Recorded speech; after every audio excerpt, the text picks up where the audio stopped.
Olá, estamos aqui em mais um podcast da BINC na FutureCon. Eu sou o Rogério Moreira, sou diretor de tecnologia da BINC. E hoje nós estamos aqui com um convidado especial, o Luiz Eduardo da Hart BR.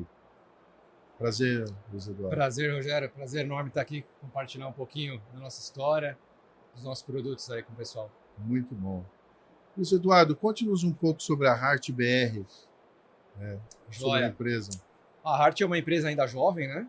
Uma empresa jovem, mas formada por profissionais de longo tempo aí na carreira, né? A gente é bem focado no desenvolvimento de soluções para o mercado de energia, mais precisamente para o mercado de distribuição de energia, pensando aí no segmento de automação e proteção. Então, o foco da nossa equipe, né, é desenvolver equipamentos, fabricar e comercializar, né, a cadeia toda, equipamentos para automação e proteção de redes de energia elétrica. Desenvolvido no Brasil, engenharia brasileira? 100%, né, nossos equipamentos foram 100% desenvolvidos no Brasil, não só a parte eletrônica, mas toda a parte de software embarcado e toda a parte mecânica também, que às vezes as pessoas não levam tanto em consideração.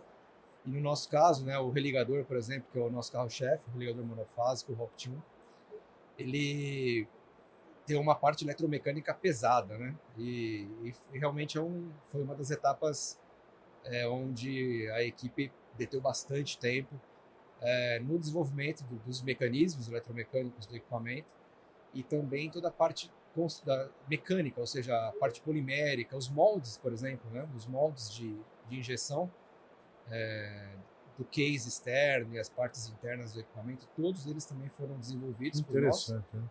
E foram fabricados, obviamente, em terceiros, mas foram desenvolvidos por nós. Muito interessante. E quem são os clientes da Hart BR? Nossos clientes são as distribuidoras de energia, né? Então, aqui no Brasil, a gente tem mercado interessante no Grupo Equatorial, na Energisa. A Energisa é o nosso principal parceiro, né? Uma empresa que financiou o projeto, aliás, no início da empresa, através do programa PID ANEEL. A EDP é outro cliente importante nosso, Amazonas Energia, Neo Energia. Puxa, interessante. Fora do Brasil, a gente está também no Equador, na CENEL. O Equador tem uns 300 ligadores nossos, todos eles com comunicação. A EPM é outro cliente importante na Colômbia. Interessante. A gente está com operação também no Chile, trabalhos no Chile, na Argentina, na Costa Rica, na Indonésia. A Indonésia também é um cliente que vem aí, né? É um cliente que vem despontando aí, bem interessante. Qual que é a inovação do produto da Hart BR? Religador é um produto que já existe aí, sei lá, há mais de 50 anos, né? E obviamente ele sofreu alguma evolução, mas já há algum tempo eu acho que assim, o conceito de religador, seja monofásico ou trifásico, ele meio que alcançou um patamar ali, né? E os grandes players do mercado, né? As grandes empresas começaram a disputar preço, né? Ficou aquela disputa de preço. E a gente, apesar da Hart ser uma empresa nova, a gente já trabalha com religadores há mais de 20 anos, né? Então a gente viveu todo esse momento, né? O processo de automação de rede de distribuição aérea no Brasil é relativamente recente, vou te dizer que tem 10 anos, no máximo 15 anos. Eu acompanhei, né, eu e a nossa equipe, né, a Hart acompanhou essa evolução desse mercado e a gente começou a ver algumas oportunidades, né, que era justamente mudar a concepção do produto, né? Uma das inovações do nosso produto, do religador, é o fato de ele ser autoalimentado, né? Então, o religador ele vai instalado numa rede na rede de média tensão. No Brasil, a maioria das redes elas são em 13.8 kV, uma segunda parte aí em redes de 27 e uma parte menor em redes de 38 kV. Geralmente, os religadores são instalados onde não tem disponibilidade de baixa tensão. Então, é necessário um religador, digamos, tradicional, ele é instalado na média, porém é necessário montar uma infraestrutura para alimentar a parte de controle eletrônico, além da parte de comunicação. Essa estrutura envolve transformador de potencial, baterias, módulos de comunicação para esse equipamento ser supervisionado pela concessionária. Basicamente a ideia foi o quê? Vamos fazer um equipamento 100% integrado, ou seja, a parte de potência, a parte de eletrônica e comunicação num único módulo, num único equipamento. E a ideia também que a gente conseguiu com sucesso é não utilizar baterias, né? Praticamente todos os religadores de mercado utilizam baterias. Essas baterias, na maioria das vezes, são de chumbo ácido. Agora o pessoal está utilizando muito de lítio. Mas baterias demandam manutenção. E o religador ele fica instalado lá na média tensão. Trocar a bateria numa rede de 13.800 volts não é simples. Bem custoso. Uma equipe especializada. E tá. toda a parte de descarte correto, né? Tirar uma bateria de chumbo ácido, ela tem que ser descartada corretamente. Toda a questão ambiental. Então a gente mudou isso. A gente utiliza supercapacitores, né? Nos nossos equipamentos. E aí é um equipamento que não necessita de manutenção. Sim. A parte de comunicação, os módulos de comunicação são embarcados também. E o equipamento é autoalimentado. Então, pela própria corrente que passa no equipamento, ele alimenta essa eletrônica, armazena esse excesso de energia nesse banco de supercapacitores, que faz o papel de uma bateria, porém com a vantagem de não ser necessário manutenção. Bem interessante. Então. E aí tudo isso num único case, né? A instalação também é muito simples, né? Ele é instalado em base fusível convencional, né? Então, a ideia da instalação basicamente é retirar o cartucho fusível, que está na rede já, retira-se o cartucho e se coloca o rocket na mesma base fusível, na mesma posição onde o fusível estava. Então, a instalação fica muito mais rápida, o custo mais baixo, o risco operacional também é menor. Toda a parte de comunicação local, que num religador tradicional é necessário conectar um cabo serial, Ethernet, através do notebook, fazer a configuração, a gente colocou isso através de um aplicativo via Bluetooth.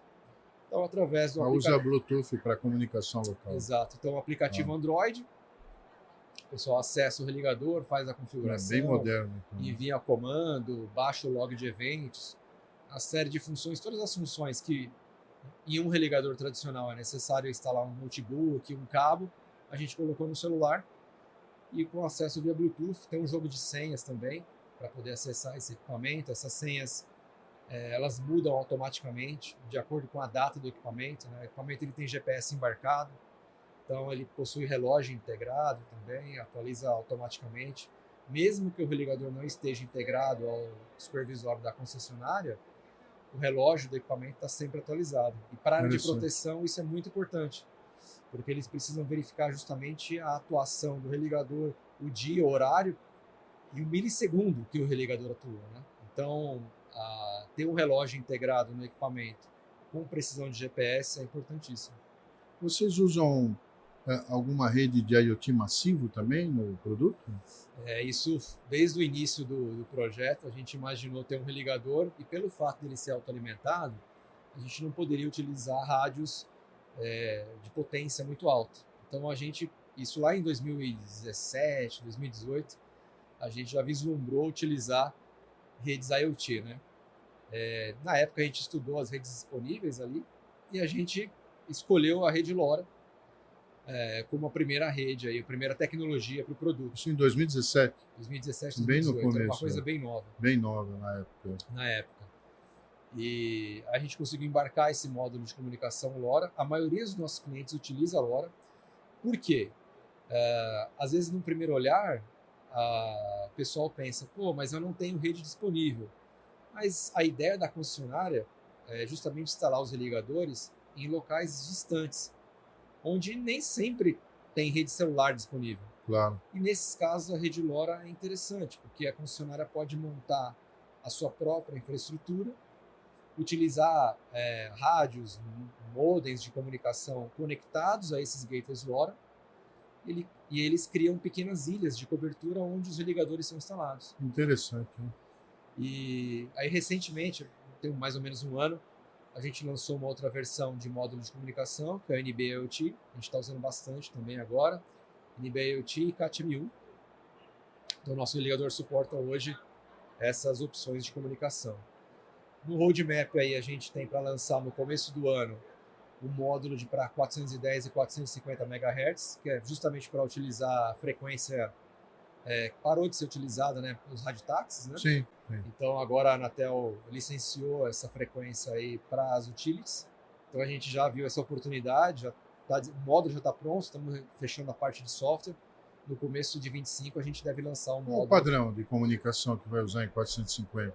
410, 450 MHz. Né? Mas a comunicação vai ser proprietária? É uma frequência licenciada, né? Mas como ela foi outorgada para as utilities, né?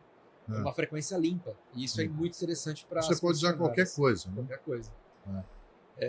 Então a gente viu já essa oportunidade, já começamos a desenvolver esse módulo junto com a Constanta, que é o nosso parceiro, e com a Telit, né?